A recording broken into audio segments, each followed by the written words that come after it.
kes yang paling rare lah antaranya bila kita dapat perintah daripada mahkamah untuk buat pengesahan waris di Padang, Indonesia. Memang paling rare. Ya, bila cerita bab pusaka ni berkait dengan waris. Betul. Sama ada waris ni betul ataupun tidak, kita kena buat pengesahan.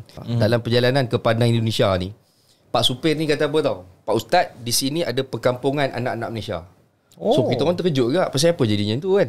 Rupanya dia kata apa? Ada orang Malaysia yang datang dekat Padang, Indonesia.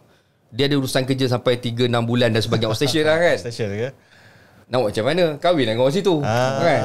Kita tinggal seminggu bini pun dah pening kepala tu. Dan orang kita bila bekerja di sana, yelah dah kerja sebenarnya, kahwin dengan orang sana, nak balik Malaysia, dia tak berani nak bawa bini nombor 2. Betul. Tak berani declare.